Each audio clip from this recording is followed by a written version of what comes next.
Morning everyone. Pharma world के YouTube channel में आपका स्वागत है। तो आज हम स्टार्ट करने जा रहे हैं जनरल फार्माकोलॉजी का पहला part.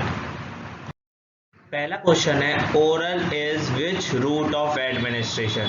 Root of administration means कि हम ड्रग को किसके थ्रू बॉडी में लेते हैं उसको बोलते हैं रूट ऑफ एडमिनिस्ट्रेशन। तो पहला क्वेश्चन है, oral is which route of administration means oral किस रूट ऑफ एडमिनिस्ट्रेशन में आता है, local, external, both A and B या पेरेंट्रल।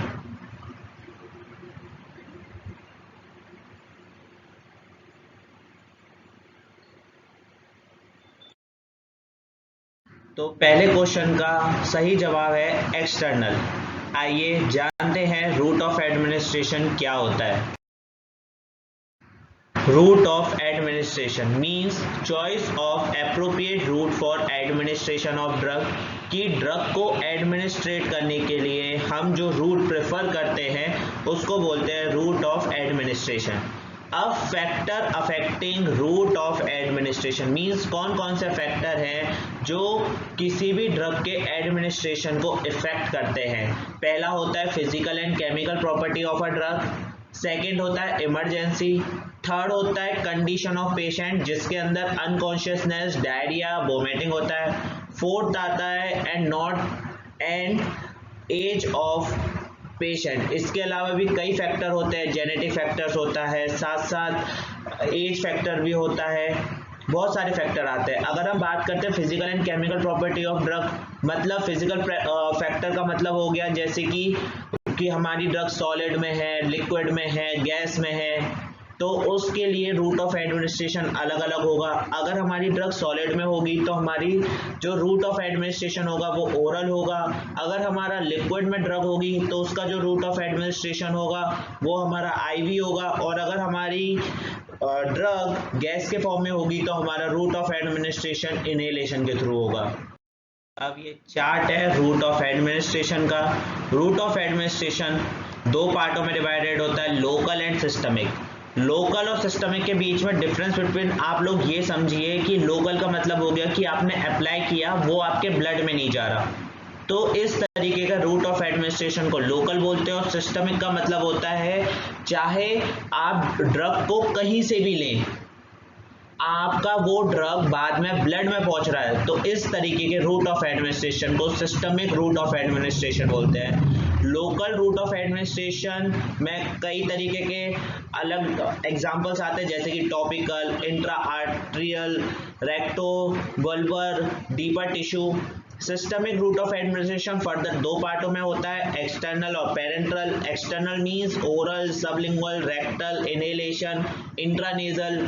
रेक्टल का पेरेंट्रल का मतलब हो गया transdermal, subcutaneous, intramuscular, intravenous, intradermal. ये सब होता है रूट ऑफ एडमिनिस्ट्रेशन। और ये चार्ट सच में इंपॉर्टेंट है क्योंकि बच्चे बहुत ज़्यादा कंफ्यूज हो जाते हैं रूट ऑफ एडमिनिस्ट्रेशन में। तो आप इसका एक पेज पे इसको बना के आप अपने दीवार पे टांग सकते हैं और डेली इसको रिवाइज करिए और देखिए। सेकेंड क्वेश्चन है, एक्टिव मेटाबोलाइट ऑफ कार्निनोन्स। एक्टिव मेटाबोलाइट मींस जो हमारी बॉडी में थेराप्यूटिक एक्शन के लिए रेस्पॉन्सिबल होती है। तो हमारी ऐसी कौन सी ड्रग है जिसका एक्टिव मेटाबोलाइट कार्निनोन है। हमारे इसके ऑप्शन है स्पाइरेनोलैक्टोन, डिजॉक्सिन, ऑक्साजिपाम और पैरासीटामोल।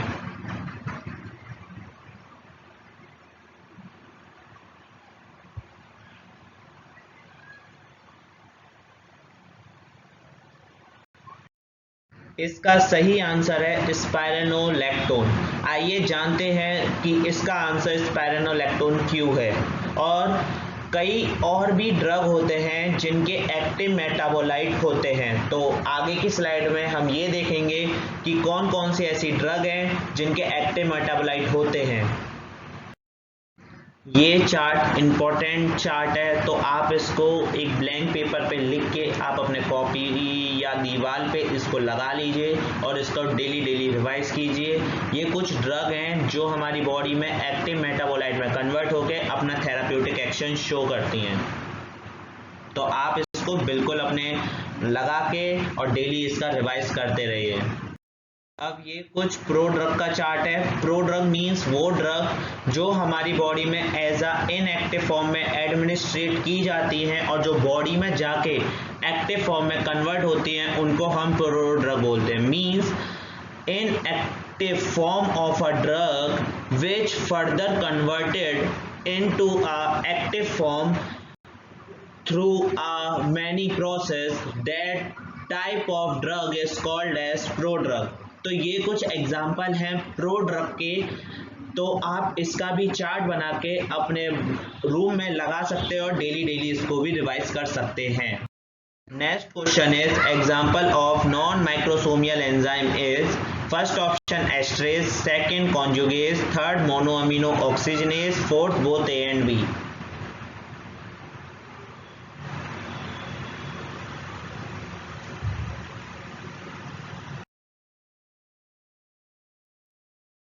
इस क्वेश्चन का सही आंसर है both A and B. Drug metabolising enzyme, drug metabolising enzyme वो एंजाइम होते हैं जो किसी भी ड्रग के मेटाबॉलिज्म के लिए रेस्पॉन्सिबल होते हैं। ड्रग मेटाबोलाइजिंग एंजाइम दो पार्टों में होते हैं डिवाइड, माइक्रोसोमियल एंजाइम और second non microsomal enzyme. Microsomal enzyme means जब भी किसी भी ड्रग के मेटाबॉलिज्म के लिए हमें भी किसी भी एंजाइम की जरूरत होती है या फिर किसी भी ड्रग के मेटाबॉलिज्म के लिए एंजाइम रेस्पॉन्सिबल होता है, तो उसको बोलते हैं माइक्रोसोमियल एंजाइम। और जब किसी भी ड्रग के मेटाबॉलिज्म के लिए हमें एंजाइम की जरूरत नहीं होती है, तो ऐसे को बोलते हैं non microsomal enzyme. Microsomal enzyme हमारे लिवर में, किडनी में, इंटेस्टाइनल म्यूकोसा और लंग्स में पाए जाते हैं। माइक्रोसोमियल एंजाइम के एग्जांपल हैं mono oxygenase, cytochrome P450, glucuronyl transferase. Non microsomal enzyme आपके हेपेटिक सेल्स में होते हैं, ठीक है, और प्लाज्मा में भी होते हैं हमारे टिश्यू के। इसके एग्जांपल होते हैं flavoprotein oxidase, esterase, amidase and conjugase. Fourth question है what do you mean by enzyme inducer. Enzyme inducer का मतलब क्या है? Increase the metabolism, decrease the metabolism, Hofmann elimination या both A and B.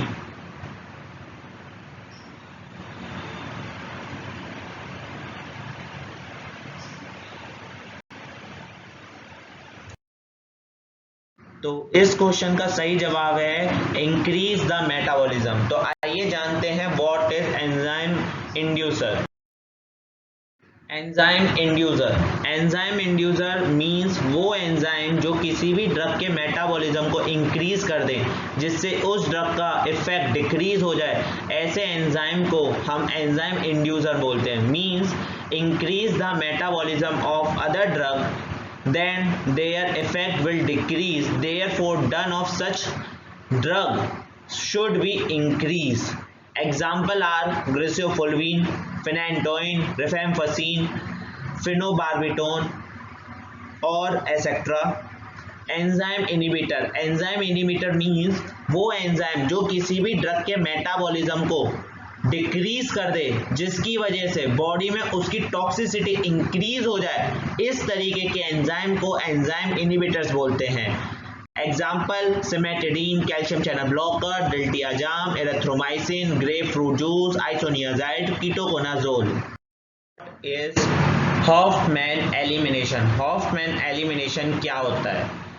Inactivation of drug without enzyme, inactivation of drug with the enzyme, activation of drug in the presence of enzyme, fourth both A and B।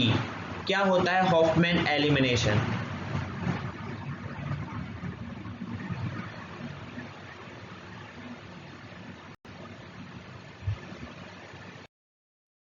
इसका सही answer है inactivation of drug without need of enzyme, that is called Hofmann elimination. Hofmann elimination. Hofmann elimination क्या होता है? Drug can be inactivate without the need of enzyme, that is known as Hoffman elimination। means जब drug का inactivation करने के लिए हमें enzyme की जरूरत ना पड़े, उस तरीके के एलिमिनेशन को हॉफमैन एलिमिनेशन बोलते हैं, जिसका सिर्फ और सिर्फ एक ही एग्जांपल है, एट्राक्यूरियम। तो हॉफमैन एलिमिनेशन आप एक तरीके से स्टार मार्क करके रख सकते हैं, क्योंकि ये पॉइंट पूछा जाता है जीपैट में, और प्रीवियस जीपैट के एग्जाम्स में ये पॉइंट पूछा गया है और खासकर एग्जाम्पल पूछा गया है। Next question is first order means first order क्या होता है? A constant fraction of drug is eliminate पर unit time, a constant amount of drug is eliminate पर unit time, clearance is inversely proportional to plasma concentration, rate of elimination is independent of plasma concentration।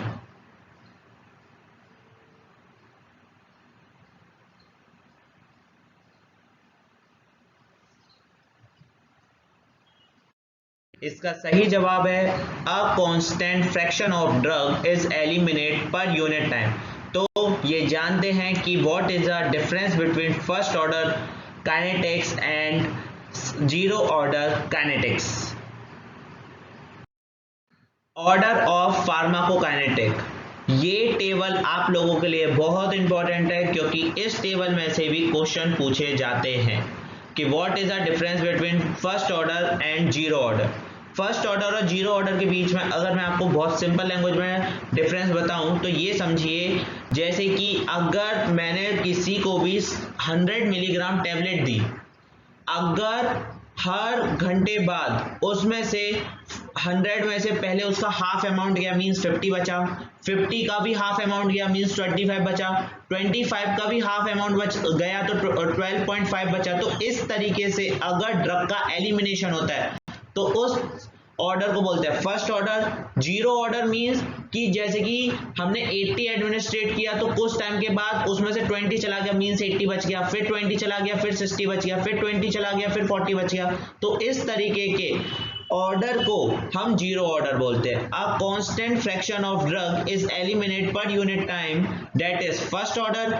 Zero order means a constant amount of drug is eliminated per unit time is zero order.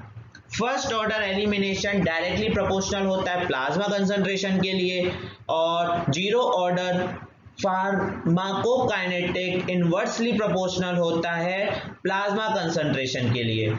Clearance इसमें constant होता है, zero order में clearance constant नहीं होता, इसमें rate of elimination independent होता है plasma concentration के। फर्स्ट ऑर्डर में टी हाफ भी कांस्टेंट होता है और जीरो ऑर्डर में टी हाफ डायरेक्टली प्रोपोर्शनल होता है प्लाज्मा कंसंट्रेशन के। मींस अगर प्लाज्मा कंसंट्रेशन बढ़ेगा तो टी हाफ बढ़ेगा, अगर प्लाज्मा कंसंट्रेशन घटेगा तो टी हाफ घटेगा। ये टेबल आप लोगों के लिए इंपॉर्टेंट है। Next question is example of zero order kinetics. Zero order kinetics के एग्जांपल क्या होंगे? वॉरफेरिन, अल्कोहल या एस्पिरिन, थियोफाइलिन या all of the above.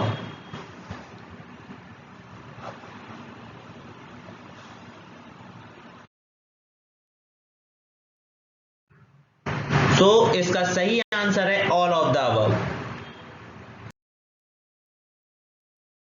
Zero order kinetics के एग्जांपल्स को याद करने का ये बहुत सिंपल तरीका है कि हमें याद रखना है जीरो वॉट पावर।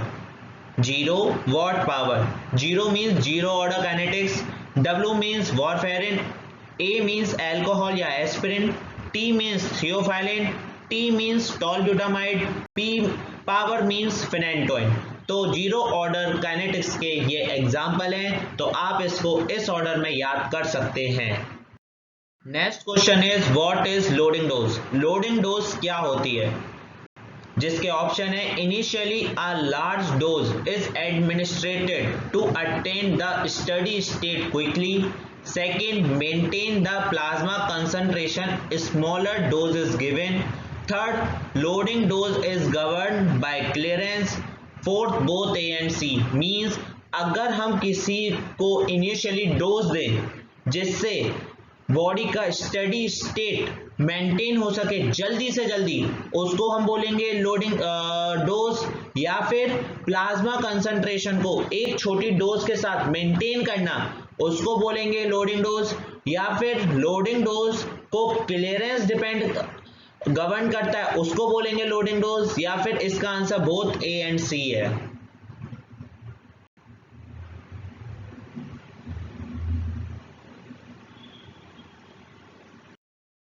तो इसका सही आंसर है initially a large dose is administered to attain the steady state quickly.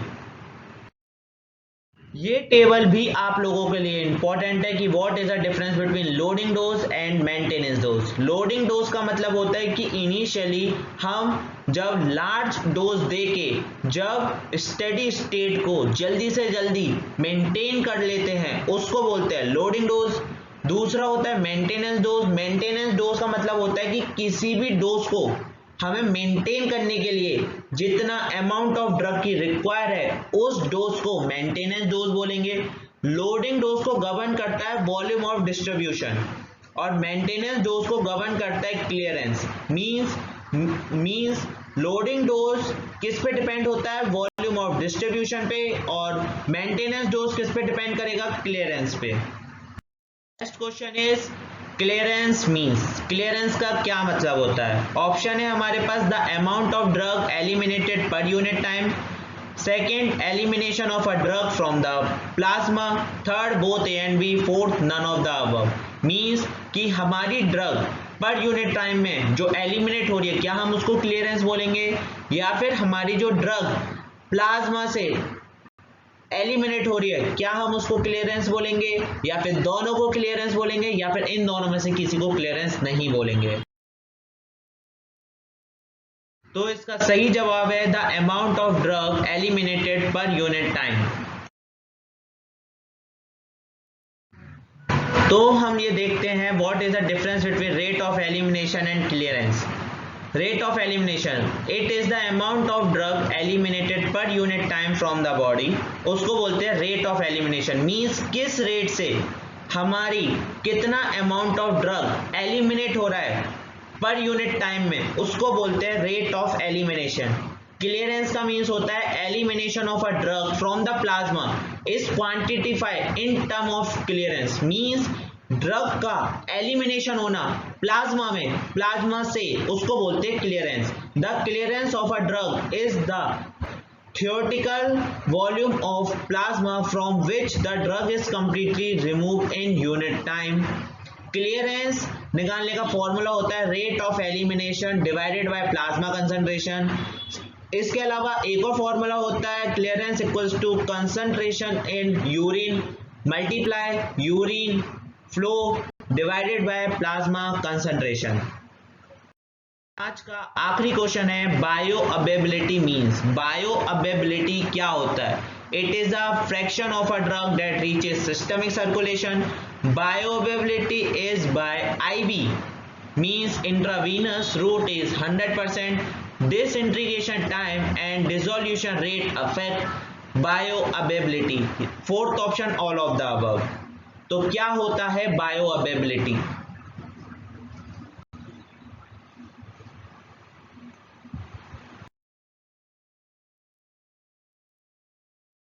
सही जवाब है ऑल ऑफ द अबव। जानते हैं बायो अवेलेबिलिटी क्या होता है। It is a fraction of a drug that reaches systemic circulation. Means जब हमारी ड्रग स्टमक से होके ब्लड में जाती है तो transfer of a drug from GIT to blood that is called as bioavailability. Example, if 100 unit of a drug is administered by any route and 70 unit reaches in the systemic circulation means blood, then bioavailability of a drug is 70%. Suppose हमने 100 unit of dose the drug की, means मैं simple language में समझाऊं तो suppose कीजिए हमने 100 ग्राम या फिर 100 मिलीग्राम हमने ड्रग दी, किसी भी रूट से, चाहे ओरल दो चाहे रेक्टल दो, बट आईबी नहीं देनी। एक बात ध्यान रखना, बायो अवेलेबिलिटी हम आईबी के अलावा निकालते हैं। आईबी इज अ स्टैंडर्ड, तो बायो अवेलेबिलिटी आईबी के अलावा जितनी रूट्स होती हैं उनकी पता करते हैं और उनको कंपैरिजन करते हैं आईबी से। कभी भी आईबी की बायो अवेलेबिलिटी हम निकालते नहीं है, क्योंकि आईबी का मतलब होता है डायरेक्ट ब्लड में देना, और बायो अवेलेबिलिटी की डेफिनेशन होती है कि ड्रग का ब्लड में जाना, उसको बोलते हैं बायो अवेलेबिलिटी। अगर हमने सपोज कीजिए हमने 100 मिलीग्राम टैबलेट ली, वो हमने ओरल के थ्रू ली, वो हमारे स्टमक में गई, स्टमक में जाने के बाद वो 70% हमारे ब्लड में गई, तो अगर कोई हमसे पूछता है कि ड्रग की कितनी बायो अवेलेबिलिटी हुई, तो वो हुई 70%। सेकेंड पॉइंट, जैसे मैंने आपको बताया कि आईवी रूट की जो बायो अवेलेबिलिटी होती है वो 100% होती है। इस वजह से हम आईवी रूट को एज अ स्टैंडर्ड मानते हैं हर ड्रग के लिए। बायो अवेलेबिलिटी को जो अफेक्ट करता है वो करता है डिसइंटीग्रेशन टाइम और dissolution. Okay, calculation by relative area under curve plasma concentration time for IV and that for the particular route. Thank you for watching this video. अगर आपको ये वीडियो अच्छी लगती है और आपको लगता है कि ये वीडियो आपका जनरल फार्माकोलॉजी के कॉन्सेप्ट्स को इंक्रीज कर पा रही है, तो प्लीज इसको लाइक करें, चैनल को सब्सक्राइब करें और अपने दोस्तों के साथ शेयर करें। साथ साथ आप हमारा व्हाट्सएप चैनल भी ज्वाइन कर सकते हैं, जिसके लिए आप हमको मिस कॉल 8384863736 पे आप हमको मैसेज लिख के दे सकते हैं। हम आपको अपने व्हाट्सएप ग्रुप में ऐड कर देंगे। साथ साथ आप हमको टेलीग्राम और इंस्टाग्राम पे भी फॉलो कर सकते हैं। अगर आप हमारी कोचिंग को ज्वाइन करना चाहते हैं और हमारे बेस्ट टीचरों से पढ़ना चाहते हैं, तो उसके लिए भी आप कॉल हमें कर सकते हैं, जिसका नंबर है 8384863736, जो हमने डिस्क्रिप्शन में भी मेंशन करा है। Thank you and again welcome for watching this video. Thank you.